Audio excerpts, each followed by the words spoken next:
Hello, and welcome to episode 187 of the Bookworst Pod, famously known legally as at the Bookworst Pod. Oh my god. Is that our legal name? I don't think it is. When we're getting Uh, yelled at, do people say at Bookworst Pod? No, it's at the Bookworst At Pod, the which is Bookworst famously not any of our handles. That's, yeah, killing it. That's just my own personal bit that I sneak in every time I bring us in. Oh my fucking god. Anyway, this is 187 of the Bookworst Pod. We are finishing The Path of Deceit by Tessa Gretton and Justina Ireland. That's chapter 16 to the end of the YA book. We're making our triumphant entry into phase 2 of the High Republic. I don't know about triumphant, bro. I didn't. It's triumphant for someone. It's Or something, maybe. Everyone's having a pretty bad. We'll get into it. If you're the leveler, you're having a great time. Bad dog hatched from egg. That's not how dogs work. It's deeply problematic. But it's okay. It's faking in space. It's true. I'm Miranda. This is the whole crew, minus Rana. What's up? What are we drinking? I have nothing because I was gastrointestinally ill over the weekend. I'm not trying to fuck around right now, so I am being very boring. That is healthy and responsible, and I hate it for you. Listen, I'm like officially in my mid-30s by now. I'm not trying to barf again. So yeah. Anyway. Yep. I'm drinking a beer. What flavor? It is what Kate was drinking last week, which is the Sippin' Blackberry by Odell Brewing Company. Thank you. Is that like a sour? Yes, It sure It is. is a blackberry sour.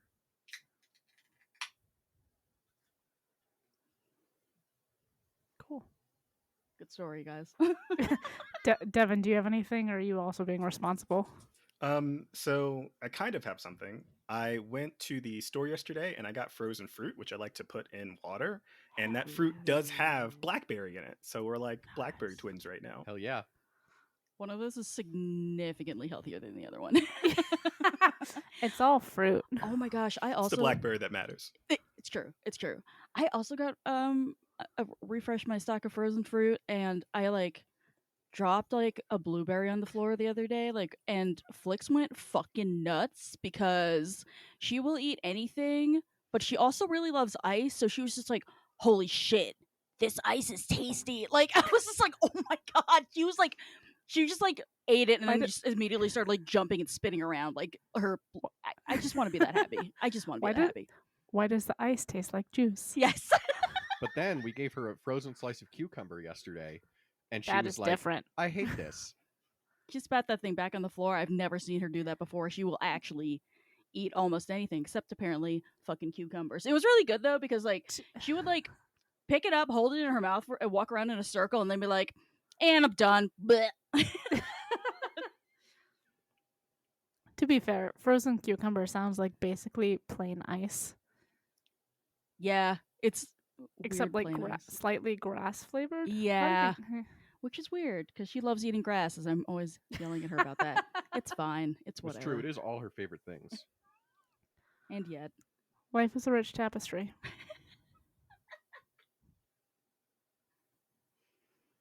What are you drinking, Miranda? I also have a beer. I'm drinking, once again, from our friends down at Breakside Brewery here in Portland, Oregon. What am I having? I'm having a What Rough Beast. It is their hazy IPA. It's lovely. It's got a pretty cool can design. It's got an octopus. I was gonna say, please describe. Yeah. It's got a giant tentacle coming out of a water situation. That feels very Star Wars. Unscrew this out of my brewmate on the pod. Nice.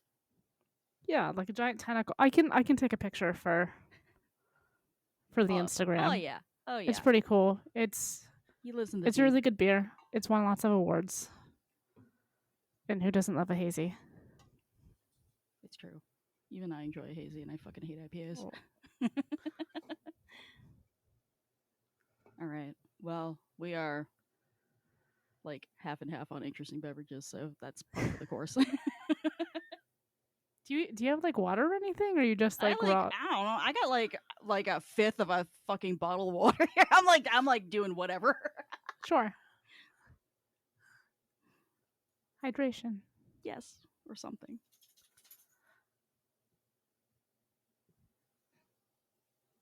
Hey, Burb, what's our Am I cause still that we're am I doing? still doing this? Like I Am I still doing So Okay, for those who don't know, in my defense, I said I brought us in last time, and someone said you just did the cause, and I was like, okay, fuck it, I'll bring us in this time, and I stopped at the and not cause do because the I think cause. if you take half of if you put both halves together, that makes one whole. Burb out here trying to make a fucking Voltron podcast intro. So for Listen. those who don't know, God. we're running a contest. Please donate to your favorite cause and send us proof that you did so for entry into a raffle to win a few themed prize packs of pins and various Star Wars themed doodads. Email your entries to bookwarspod@gmail.com. If you're looking for a cause to give to for this book, our cause is the Community Foundation of Texas Hill Country. Just Google it. Also, the Kerr County Flood Relief Fund is the project within the greater umbrella. These URLs are out of control. The Kerr County Flood Relief Fund supports urgent relief and long-term rebuilding after the devastating floods of July 4th earlier this year. Your generosity helps neighbors across the region recover and rebuild. Also, we Good still job, Burb. we still Thank you. only have one contest entry, so like your odds are high, like they're very high. I was like, we have a contest entry? That's Hi, Danielle. I would say never tell me the odds, but we've told you the odds. Yeah, and, like, they're and they're oddly high. So fucking get on that. Anyway, speaking of getting onto things, yeah. So we finished this book, and Miranda was texting Chris, and I finished this book. I was like sitting at my desk reading this book, and I finished it, and I immediately just went across the house and was like, Chris, I need to go be unconscious and take a nap right now. Like, holy fuck, Jesus. Which is not it's not an uncommon reaction, but the seriousness and speed with which she immediately went horizontal was a little noteworthy. I was like, I can't be upright right now. This is too fucking much. I think the first thing that I said after I finished the book, I texted Chris and I said, Path of Deceit really is a fucked up book. Like, complimentary, but like, yeah, very, very positive, but also what the fuck? Oh my god.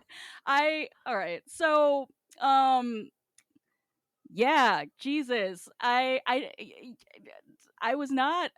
I was there being all happy to be like, oh, we're getting introduced to the characters from phase 2. Like, Kevin's a fun like golden retriever of a Padawan, and his like cat fucking, Jedi mentor. This is gonna be a good time. Oh, bye. Rip All y'all. All my friends are dead. Yeah. Like super dead. He was like, he's like there. He we get to the point where he's like trying to escape the fucking leveler, and he's just like crawling his way along the caves. And he was like, I'm feeling weirdly stiff and ashy. And I was just like, what? And I was like, surely not. And then he just died. Very like, gosh, what's the word I'm looking for? It's not like suspenseful, but it is suspenseful, but like very horrifying. The way that like we could just watch. No, that's famously what suspense is. We're just like watching him slowly. Like he finds Marta, and he's like, I'm doing like okay, and friends, Romans, countrymen. He was not doing fucking okay. She's like, oh, why are you ashy on the back of your neck? She's like, you're a that's weird weird. texture right now, bro. And then suddenly dead. Yeah, no, and it does feel like it's happening in slow motion because, like, I don't know, you expect him to survive. We just gotta he's a nice kid. Yeah. They don't often kill children in Star Wars. Yeah, that's also a outside thing. of Anakin. They just fall. I was about to say, my famously, God. there's a whole movie about that. Oh my God. But they just these authors just went full George R. R. Martin on just kicking off phase 2, and I was like, oh fuck. Like, so yeah, I feel like that really sets the mood for what this is gonna be. There's just so much. There's a lot of death and rage at the end, so you know. Yeah, first of all, I was texting Chris about this no talking off pod. But I think we haven't been talking enough about his master, whose name I definitely know, and I think it is Zala. Sure is. Nailed it. Nailed it. I don't think we've been talking enough about this name of this master, who I had to confirm with the pod live just now. Mhm. But she's like very cool. She's a very good master. You know, one of the great things that we've talked about throughout the High Republic is just how much insight we're getting into the different kinds of relationships that people have in the Jedi Order, because famously we have not gotten that, and they just like built this up so well. You can see the rapport, you can see how well they work together, they're learning from each other, and then suddenly just dead I was so fast. fucking invested. Like, I was deeply invested, and you know, obviously, like, he's almost 50% of the book, so I just shit, man. And yeah, you're right. Like, Zala is absolutely portrayed as being like, she's, you know, she's just like, She's a fucking badass. she is. She's like deeply capable. She has an answer for everything, including all the weird fucking shit that's happening, which is, you know, how many times have we seen Jedi face weird fucking shit and be like, I don't know. So And yeah. And that kind of goes to, I think, the point that we want to make here, which is like, RIP everyone. We've officially met the Leveler for the first time chronologically. Bad dog hatched from egg. Bad dog hatched from egg. Deeply horrifying. But the way that the book ends on like their deaths very suddenly, and then sending the other Jedi from the Lion King scene at the Yes. beginning Correct. to like investigate what happens. Like, we haven't heard from these guys in a couple weeks. Let's send someone to check. Mhm. And so he goes, and so like theoretically, you know, this is just the start of phase 2, but it's 150 years before phase 1. We're being introduced to some things. Hey, there's this horrifying dog that hatched from an egg that just like Medusa'd the fuck out of some Jedi. Mhm. Oh, sorry. Oh. I'm on my work computer and just got a Teams message. Oh my God, that's so fucking funny. But like, immediately killed these Jedi. Yeah, it was We're just, sending someone to check it out. that thing was just born. What the fuck? Somebody, I know the answer, and we're gonna get into this, but somebody tell me why when the Starlight Beacon fucking falls into, is it Irem? Yep. Mhm. Everyone's like, I don't know what's happening. Why are these Jedis turning to stone, and not in the fun like ELO way? Is that an ELO song? Oh, Sorry. wow. Okay, sorry. That was like, man, that was such a reference out of nowhere. I was like, what? You're welcome. You're great. I have autism. The connection made perfect sense in my brain. That's fine. But yeah, no. I don't know why the fucking like Star Wars Galaxy fucking Department of Education is constantly defunded, that people don't know any fucking history ever. I just, but yeah, I mean, you know, you asked this question, but of course we've seen this before. Like at 20 years after Order 66, people are like, were the Jedi real? And I'm like, what? You And got there's like a little Han suspension. Solo, Yeah. who is a full adult, being like, "No, I don't think so." Okay, Han Solo's a terrible example though because he's fucking stupid. But He was busy. oh my, he was busy living in a sewer, literally. But shit, what the fuck was my train of thought? But yeah, there's some suspension of disbelief that has to happen there a little bit because it doesn't make any sense and But, whatever. like, And also, with that, because then Rey pulls the same shit in The Force Awakens. She's like, "Wait, the Jedi were real?" okay, I blame like- JJ for that, but yeah, go on. Okay, but it's the same movie twice. I love them both very deeply. But someone's like, "Hey, were the Jedi real?" Speaking directly to a person who is active experience, like, with the fucking Jedi Order. Like, has met somebody with a whole ass lightsaber. And Nah. that's in like the span of 20 years. So I do get with the precedent that has been offered to us previously in Star Wars, that, like, forgetting about something that happened 150 years before, sure. But I want them to, like, show the process. Because, like, this has to be something where, like, the guy who goes to check on them has to die too now. I'm sorry. This is something that's so devastating to, like, your entire shit. You can't forget that. I mean, you might say that if there was somebody who was on the Jedi Council at the time that this happened and is still on the Jedi Council 150 years later, it might be helpful for them not to just fuck off for a whole year. Is Are you? what- are you? You're asking a lot of you Yoda. might say. I was about to say, you're referring to someone who's short and green? Hi, Tony. You're on camera. He looks Tony is not so green. mad. Tony is He's just famously not biting me green. right now, so we had to. Also, I will say, Verb, that to be fair, it does feel like 15 years ago in real life was like 150 years ago. So I do kind of get I it. do get it. Like, we've seen it in action. And there's like a lot more history because there's like We- more worlds and such. Yeah, and also, I don't know. I keep thinking about, like, the kids are making memes about 9/11 now, so, like, Yeah, it's like we don't need to get into, like, the specific real world examples, but there's a lot of, like, Yeah. hey, did this really happen? I'm like, we were all there. the moon landing. No, yes, no. I don't know. We're like a Who's to good say? 3 weeks away from them trying to tell us that Obama was just a figment of all of our imagination my at this point. Like Christ. Haven't you heard he's very treasonous?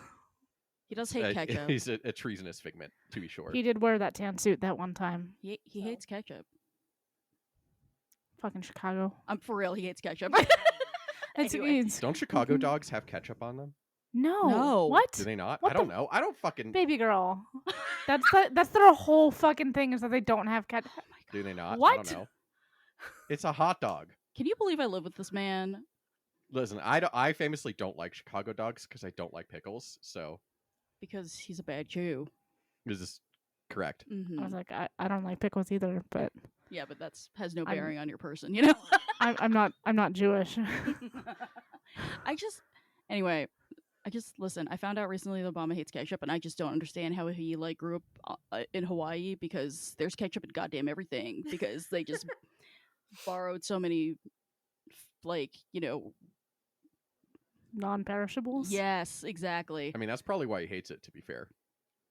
But Do you think he hates spam But- too? Like, maybe. That's a great question. That's a good question. I That's would, a just I question. would hate that for If him. he were a real person who existed, you could ask him, but alas. Jesus Christ. Speaking of real people who definitely exist. Miranda, I assume you're the one who put this on here about At the gay thing. yes. I agree though, go on. So we're still, because you can famously see how this works on this audio medium. We're under the RIP everyone sub bullet. Yep. This is just my own personal screaming. Um, we talked for like half the episode last week about like one last job. Yeah. It's not gonna go well for anybody. Yeah. We buried a gay. We did. To be We fair, knew- we left a gay's body to get eaten by a whale. Okay, what the fuck? That's like a burial at sea. I'll count it. Burial at weird outer space Deep. ice sea. Deep Um, space whale stomach sea. Great.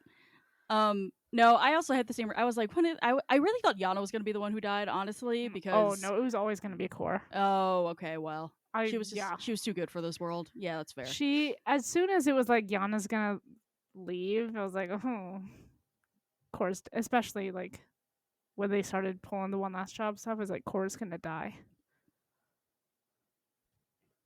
And it happened. It sure did. I will point out that in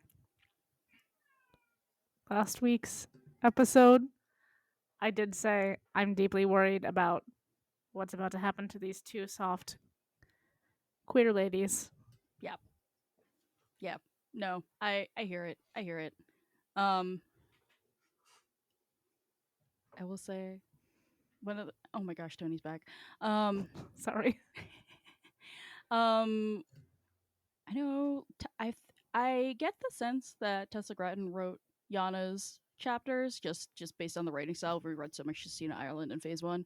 I do think she did it in a way that wasn't necessarily, was more like, well, this person had to die as opposed to like tragic queer things. But yeah, no, I hear it. I hear it. I'll give her the benefit of the doubt and say that it was purposeful. Mm-hmm. But it's still very much like, Yeah, bury your gaze. yeah. We're just not at that point in storytelling where we can, not say something about that. I hear it. Yeah. Bury your gaze, and like we fridged her. It's a whole thing. Yay! 2 for 1. Yay! Love it. All right. So we're gonna talk a little bit more about some other connections to Phase 1 later on. But so yeah, who wrote this point about the Nile? That's also mine. Oh hey, you were all over this. I'm so proud of you. Thank you. I didn't want to work today, so I was That's fine. popping into the outline every once in a while. So like I say clearly, Mhm. like this is an original thought, but I could get halfway there on my own because we're talking about the rose. Yeah. This is like whatever the fuck is happening on the Gaze Electric is eventually going to turn into the Nile. Mhm. Whether it's Gifts given freely, gifts Fucking- taken by violence, whatever. we not so much that part, but like obviously the sorry, just can I get a second? I Your need to go cat's yell at on my one cat. right now. Holy shit! I need to go. I need to go give him some treats.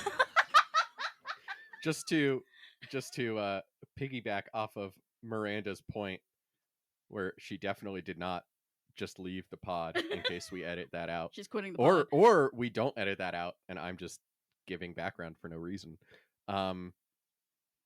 Yeah, you very clearly do see the beginnings of the Nile, and not just from like her name is Ro and they're on Markian's ship, but like in just this change in attitude that we see from there are these these very peaceful, live off the land kind of Luddite like cultists who are like not really harming anyone, they're just annoying, to no, they just murdered 2 Jedi and they are like, how can we do more? Yeah, and it was a very slippery slope to murdering the 2 Jedi as well. It's like it was first like, let's shank a random dude who runs this port so that we can steal stuff from the warehouse. Like it's been heading this way for a while, Burb. Right, Miranda? Sorry. Yeah, right. Absolutely. I do think it's interesting that something we did talk about last week is the fact that we see some remnants of the cult in the phase 1 Yes. materials. Famously, that's like the cult that Zine comes from. So I want to see like what kind of split happens. Oh yeah, that's exactly what I was If we gonna did say. not already talk about this while I was definitely here and listening. I will also say, no talking off pod, something I texted Chris about that is not an original thought because famously I lack reading comprehension. Oh my god. Something that somebody on the internet pointed out is that one of the whole things like throughout the book with the cult was they have like the blue paint. And so like the elders are painting like half their face, and for most of the book Marta's got like, oh, she's just got like kind of a Simba situation, like a little Yes. bit across the forehead. And then at the end of the book, she's like, let me paint these 3 lines all the way down my face. Yep. And so somebody was like, that's going to be the Niles thing. So there's a direct line between those two. Shout out to random stranger on Reddit.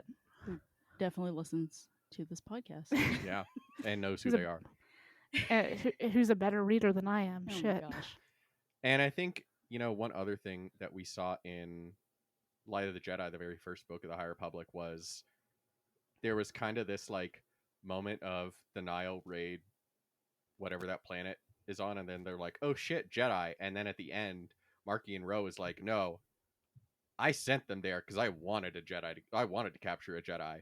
And we never really knew in phase 1 where this hatred of the Jedi comes from, other than like,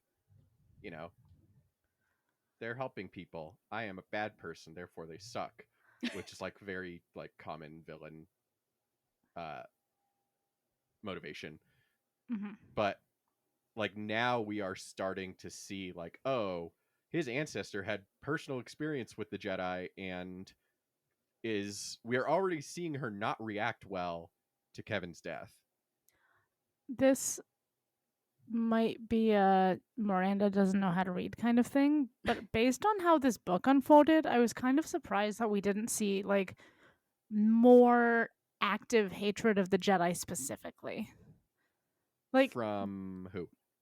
In phase 1. Oh, like, I understand. Did he murder a lot of them? Yes. But I feel like we didn't. It just kind of seemed like, oh, well, this is a bad guy, so that's how it's going to happen. Listen, I don't know. I feel like the subtext was that he super hated the Jedi, just judging by the fact that he kept loading Greatstorm in a cage for a year and tortured him the whole time. Who's to say? Yeah, I definitely picked up that they had like a hatred of the Jedi, and also at the beginning of the Rising Storm when we see him go collect the leveler from whatever ice maze that they had him on deep freeze.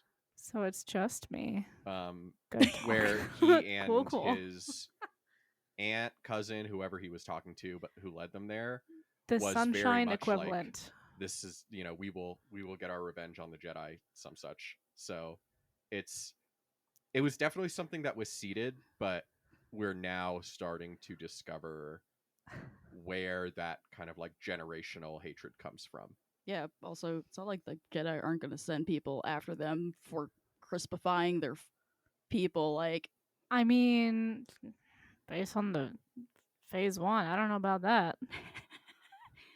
We're going to see if they can fucking figure it out. The Jedi, they're very self-involved. Yeah. For something so specific and targeted, I don't know if they have that kind of like ingenuity at this time. They seem very spread out right now too, is the impression I get as well. So that's a fair point. Yeah, I agree with the spread outness, and I mean, you were talking earlier about the fact that it took them like 3 weeks to even like, hey, somebody should check on them, which is like unheard of in the prequel era when Anakin's like, I haven't heard from Obi-Wan in like 2 minutes. Better. Okay, well, Anakin's fuck off to Tatooine to go find him. That's Anakin. Yeah, that is Anakin. But not a bright man.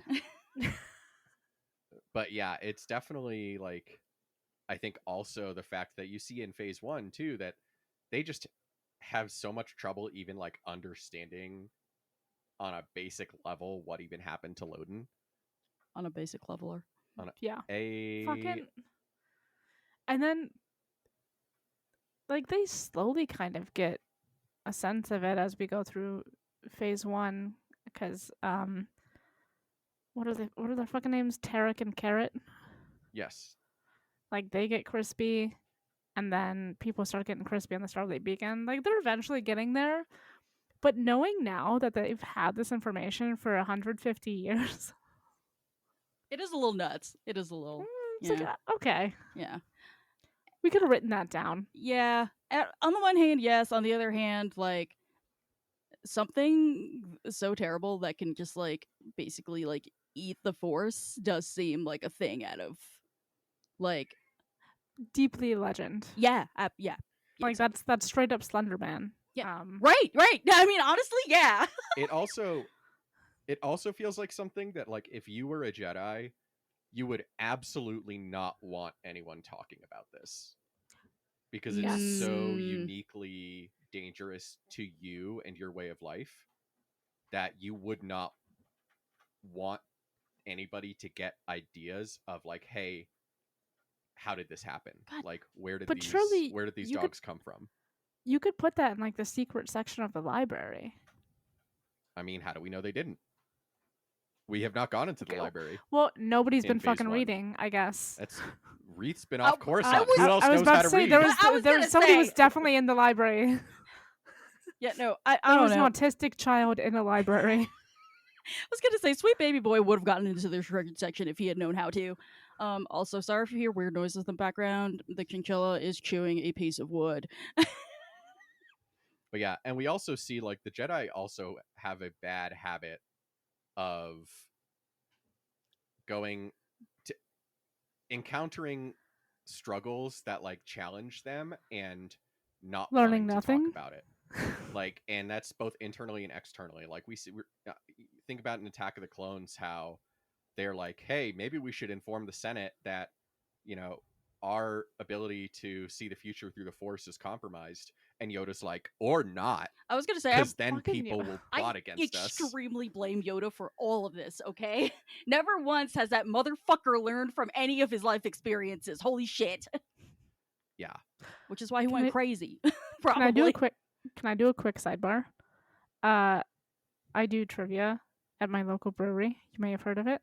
On Mondays. One of the questions last night was, what are the 3 primary planets that action is taking place in Empire Strikes Back? Nice. And I got to scream internally about Dagobah.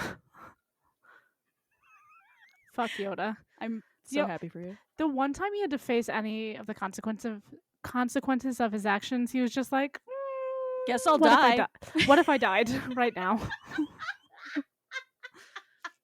He is not gonna go out like, let's write this down. It's true. Yeah, he is. And in a way, it's interesting because, like, you know, if the Jedi aren't galactic cops, like, whose business is it that they encountered this, like this bad dog animal that can literally turn them into dust? But also, are they galactic cops at this point? Like, they were very. Well, the they whole High weren't- Republic is they they're weren't getting in phase them 2 getting and there. at the beginning Yeah. of phase 1. By the end of phase 1, they are, and that is when he kind of decides to fuck off and do his investigation. But Right, and also, like, it's not a foregone conclusion that that's the way they're gonna go. There is a struggle happening between those two factions until motherfucking Stellan decides that Blue Lives Matter or whatever the fuck.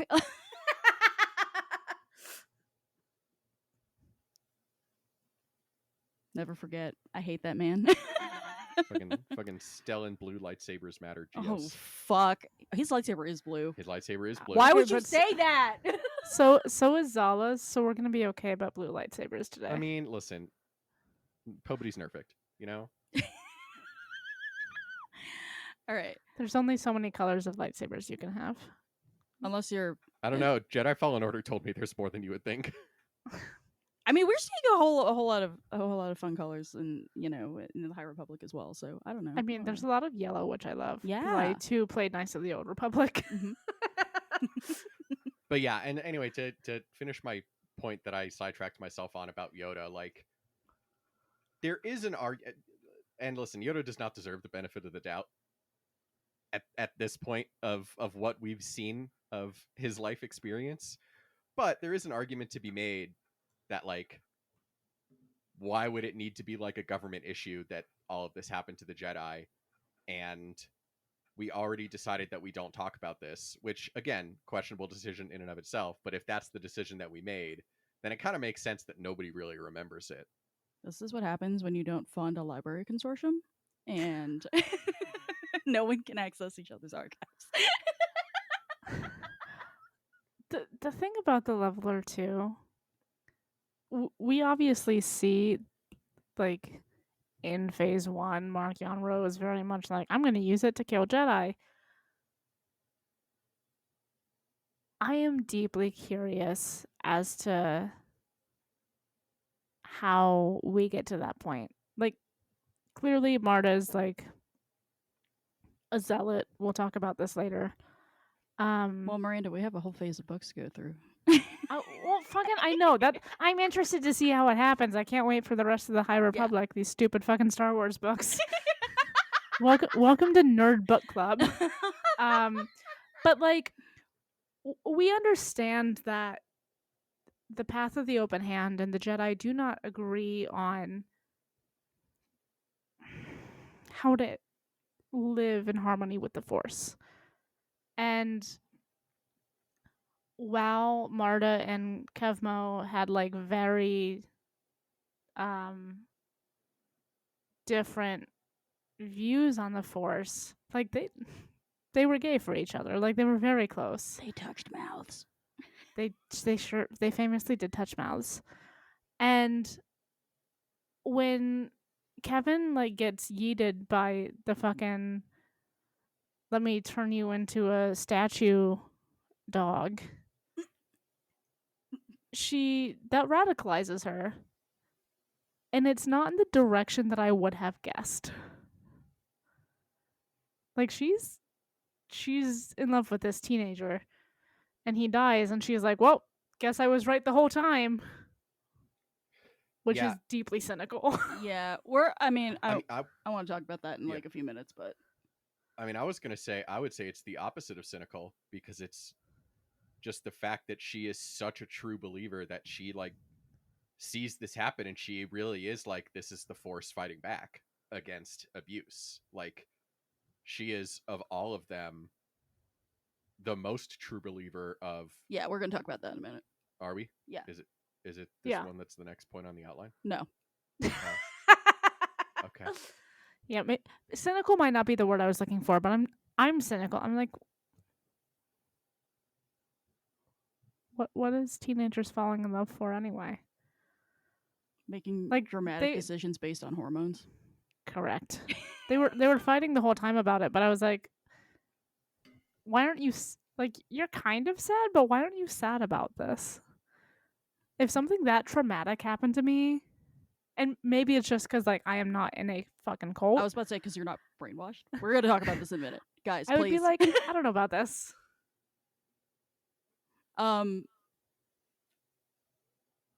So can we please put a pin in that for like a minute? So I can. Yes, Mom.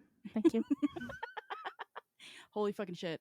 So I'm really interested in where we're at in terms of the power balance in the Path of the Open Hand at the end of the book, because like the Mother and the Herald seem to have been locked in this I don't know, struggle for like leadership for this group like for a while. And it kind of seems like it's been happening beyond the knowledge of any of the younger members of the group, until it all spills out into the open when the leveler is hatched. I mean, and it's very specifically God, stated. Sorry. It's very specifically stated that like the herald was in charge, and then this random lady showed Yeah. up. So I understand that. I But don't he know. comes, I'm saying he comes off like it's said many times that he comes off as being really subservient. Like That's so, fair. yeah. Yeah. So that's um. So that's happening, and then you know, Gianna's doesn't have any belief at all. She just happens to have been holding the shiny magic stick that the dog likes at the time it was born. So now he just follows her around, and that's how she's gotten some power here. And then, you know, as we're saying, you know, Marta's the one who is actually fully believing in the tenets of the cult. Like she's not concerned about power. She's just concerned about like proselytizing essentially. And so what I think I'm not clear on for myself is aside from Marta who's like in it, like she's already um you know, she her whole life is dedicated to this group and what it does and she's fulfilled by that. I granted we don't know who the mother is yet. That is a thing that was not revealed in this book, but I honestly I am really confused about what Yana and the Herald and the mother stand to gain by hanging around because like Cora's dead. Marta's basically like lost her mind and the mother was not unaffected by the leveler trying to crispify people like there's a note in there that like she starts going all stone like before it decides to eat Zala. So I don't know. Seems like a very dangerous, precarious situation where, you know, everybody we love is dead and we're being led by this crazy lady and we all know that she's crazy and we're just gonna hang out. The one thing I will say, um, I think Yana's just very much like, fuck you. You killed my girlfriend. I want revenge. Yeah, that's fair. I guess she's playing the long game instead of just like chewing her throat out, which was the plan the whole time. That would have been cool though. I would have loved that. That'd be Ever fun. any justice. Exactly. Nom nom. Yeah, I agree that with Yana it's about revenge, and I think Yana also knows that she missed her moment to be able to do it in such a way that she would also like tarnish the mother's reputation and not make her a martyr. Because I think that there's is a very big fear. Sticky point. Yeah, that's fair. And we're definitely going to learn more about the mother. We don't really know about her motivations and why she joined the cult, because she also seems to have a hatred of the Jedi that is not really clear. But she, like, the Herald is very much like the Jedi are, you know, they're abusers of the Force.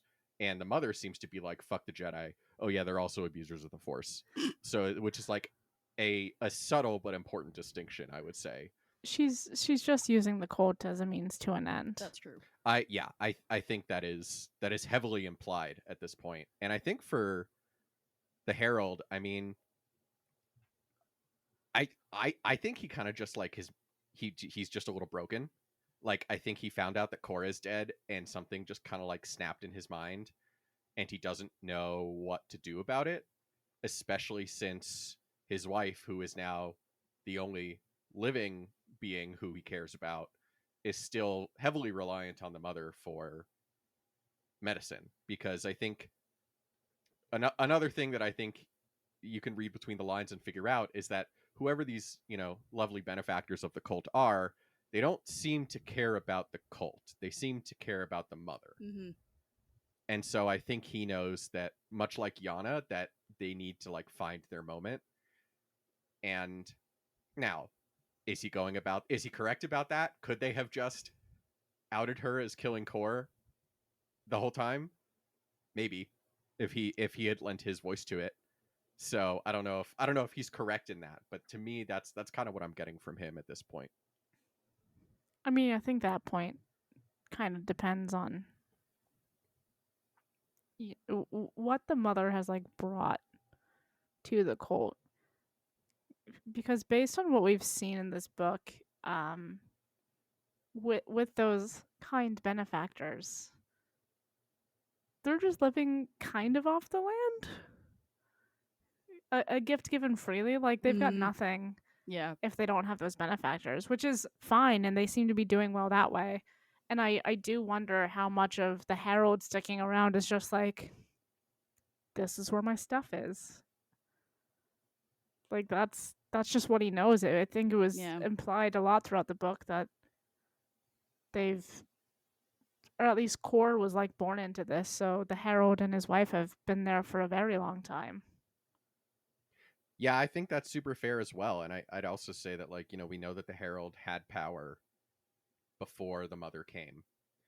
And we know that he retained power after the Mother came by throwing his lot in with her and deciding to basically become her stooge.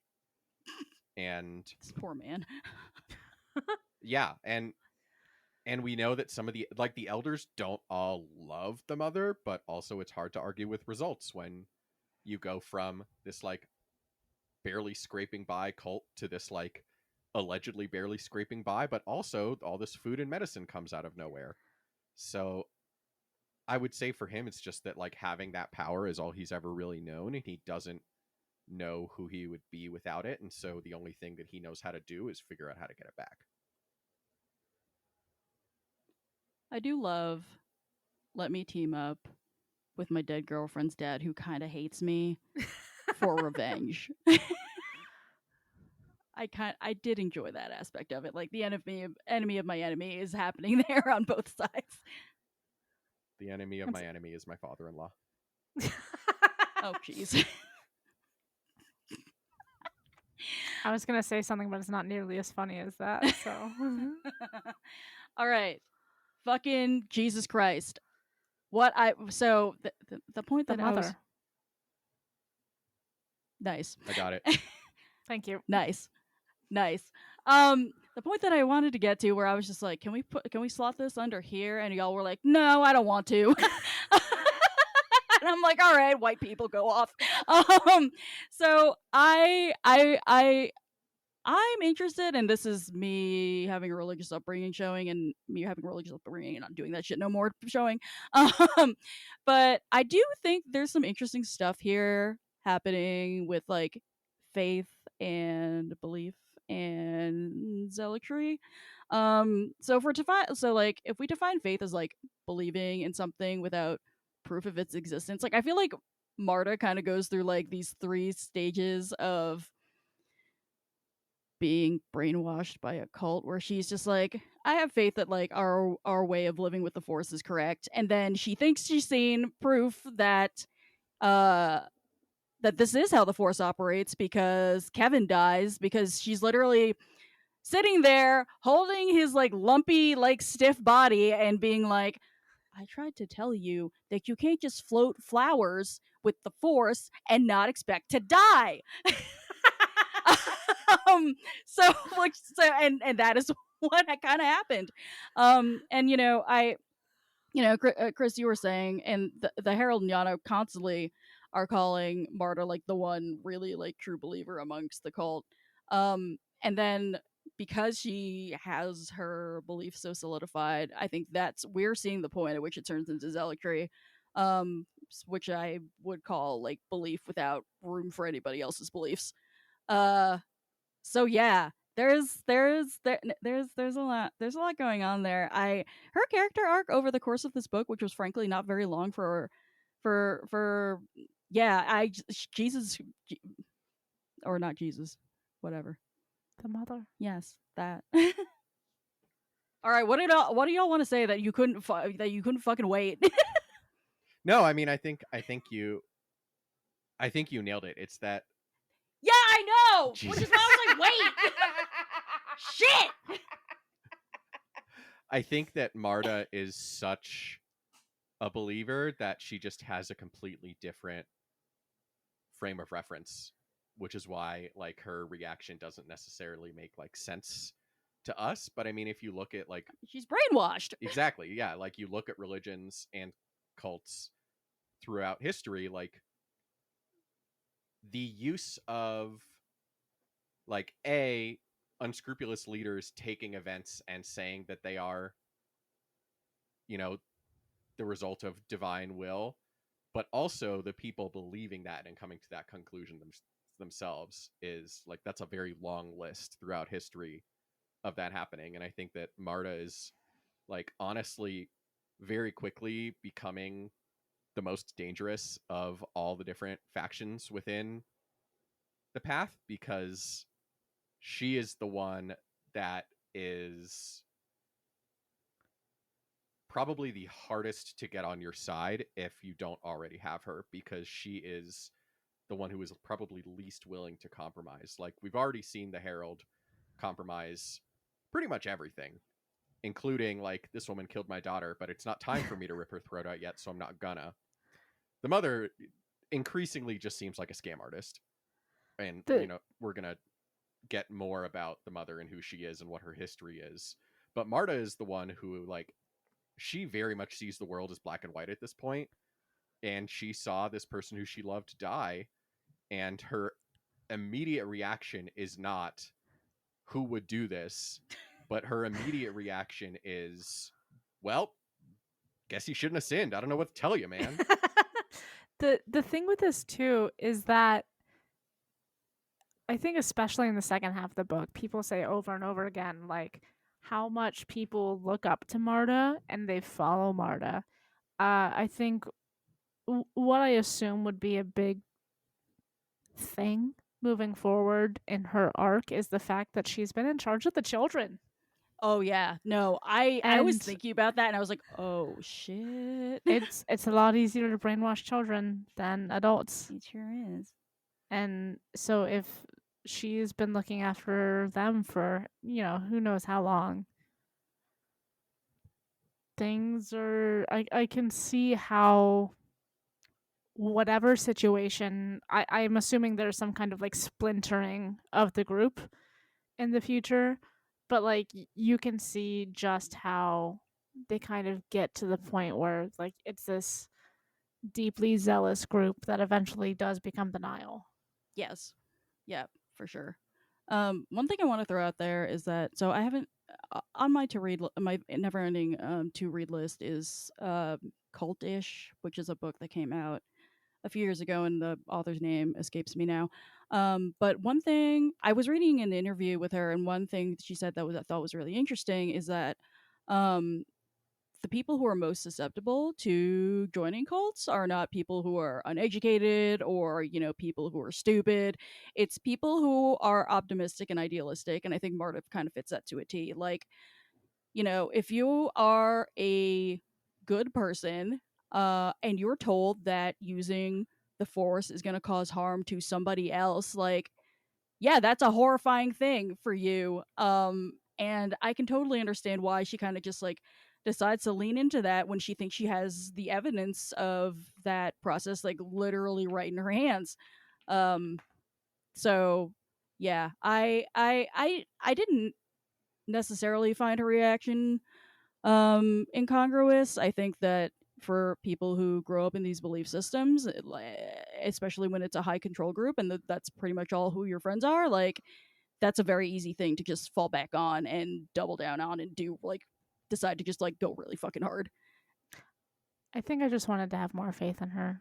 But I also was not Yeah. really I was not raised like my parents were both raised Catholic and they did not do that to me.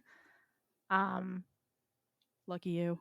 I was gonna say, Kate's out here like, I personally understand the cult perspective. Ritual cannibalism, you know.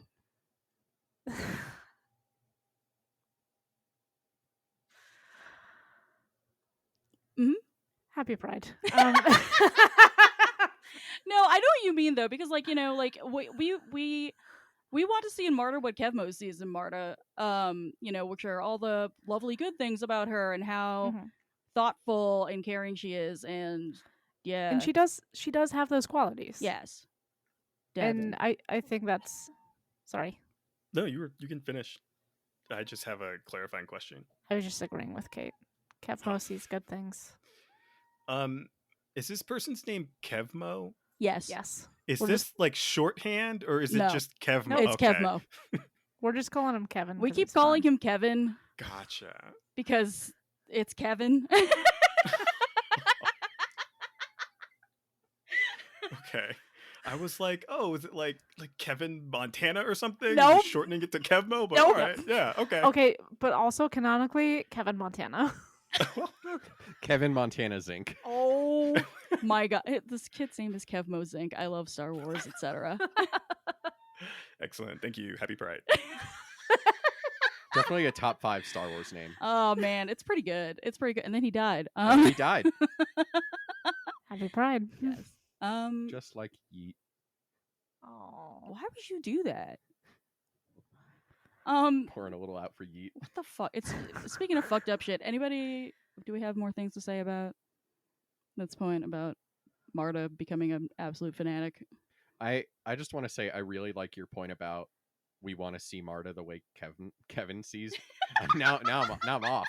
The way Kevin sees Marta, like I think that's a really great point in that throughout this whole book we are only seeing Marta through the eyes of Kevin and Yana and herself, but also like very intentionally we're seeing her through these very innocent eyes. I was And I gonna think say, I that don't. one thing that I'm looking for in the coming books is to take the rose-colored glasses off and start seeing her as she actually is rather than this idealized version of her, because I do think that I think the mother clocks her as a threat immediately because the mother is the one who won't let her do anything important, and letting her you could argue that letting her be in charge of the children is a mistake, but I also think that it's kind of a classic Star Wars trope to underestimate the children. But I do think that like the mother and the Herald kind of see her power immediately and are very nervous about it. And we don't really see that side of her until the very end of the book. We only see that. You were saying that we only really do see her through the eyes of Kevin and Yana, but like when we do see her through her own eyes, I feel it's like we're not focusing on like the worst parts of ourselves. Right. And also she's like very, because of how she grew up, she's very self-effacing as well. She's just like, I just Yeah. have to rededicate myself. I just have to believe harder. A gift freely given. Blip, And I do want to clock that like famously all of the High Republic is about like the Jedi, so it makes sense that like we're seeing her as the Jedi she's interacting with do.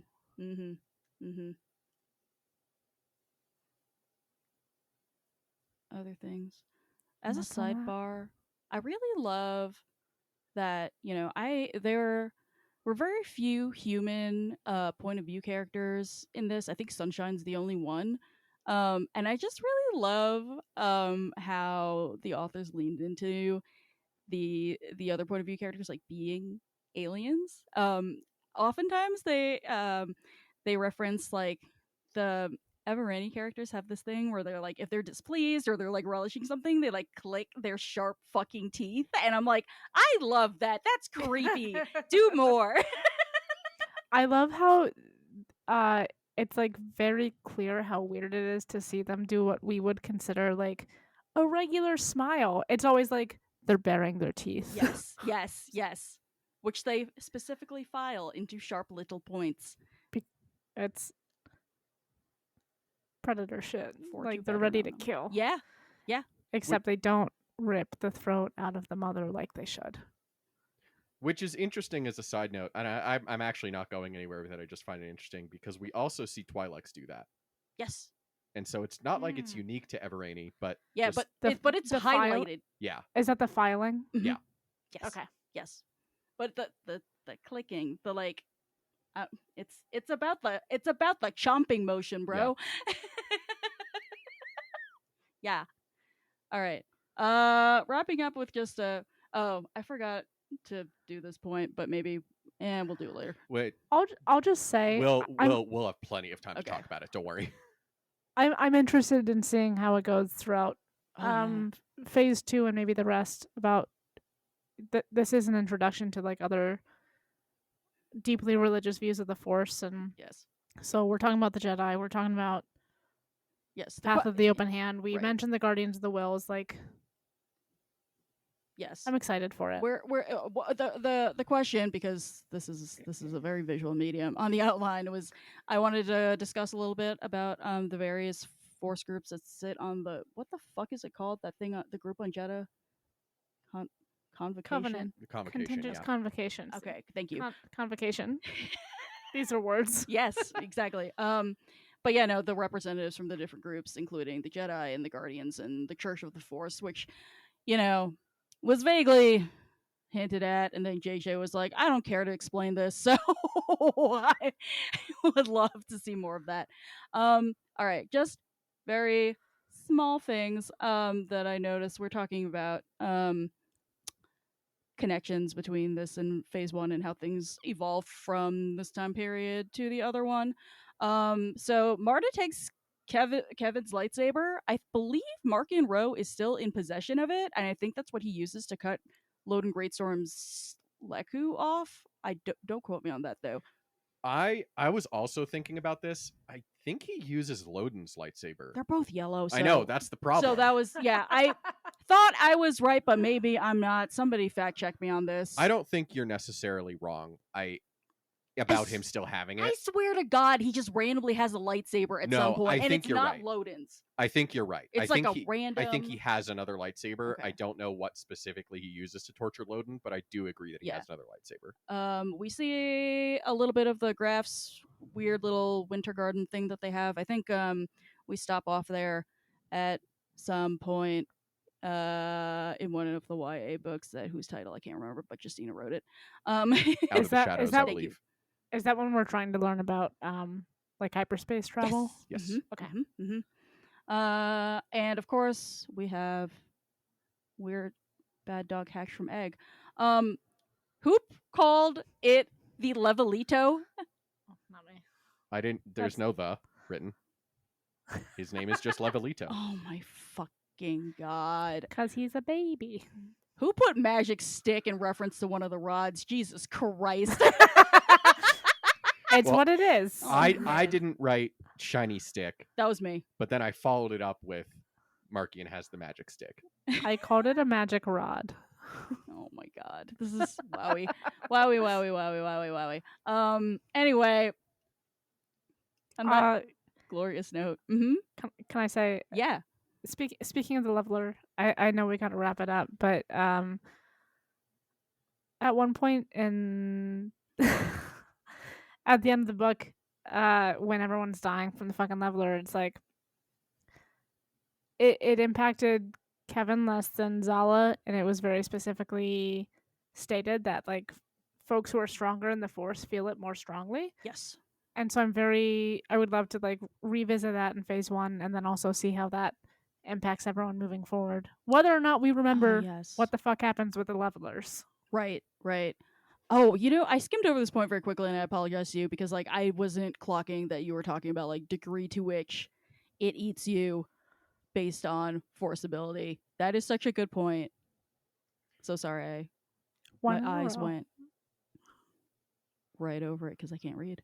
I don't think we saw that in Phase 1, but we also didn't get a ton of understanding of what the leveler (S) were. I would also assume that they're stronger in Phase 1 than they are as this baby hatchling puppy. Yeah, I agree, and that's what I was gonna follow up with. Like that could just Levelito. be a like he's only got a little baby aura right now. Oh my fucking god. Levelito. I mean, to be fair, we haven't seen from like an outside like non-force user like what it looks like when someone's getting eaten until now. So Yeah. yeah. So we don't know like how long they're in that horrible state of being absolutely terrified and discombobulated and whatever else in Phase 1 because we're just seeing that from everyone's individual kind of point of view or somebody coming upon their disgusting remains. He says, "I'm gonna gobble you with my tentacle face." And that's the pod. No! No! All right, Bird, you want to take us out since you nailed the intro? No. Do you remember the one time I tried to take us out? It was a fucking disaster. So good. All right, thank you for listening to episode 187 of the Book Wars Pod. Our next episode, we're going to be reading Quest for the Hidden City, the middle grade novel by George Mann. In the meantime, if you have the means, first and foremost, donate to the Community Foundation of Texas Hill Country.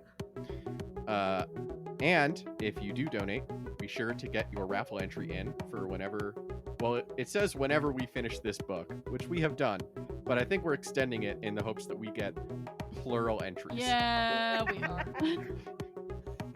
Secondly, if you want to support us, you can donate to the Tashi Station Radio Patreon at patreon.com/Tashi Station, or give us coffee at ko-fi.com/bookhorsepod. On Patreon, you get into the Slack for $1 a month. For $2 a month, you can watch us stream. Kate's just finished the Outlaws DLC. I'm probably going to get Ghost of Yotei at some point. I don't know. I go through such spurts with video games. We'll see when I play them again. Anyway, Can't relate. from all of us, Kate, Miranda, Devin, myself, Rana, Argos, Blue, Flix, Magenta, Merly, Orca, and Tony.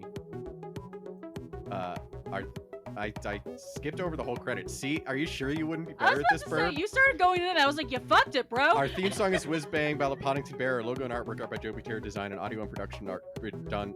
Audio and production are by soon-to-be Dr. Producer Devin Keys. Bye.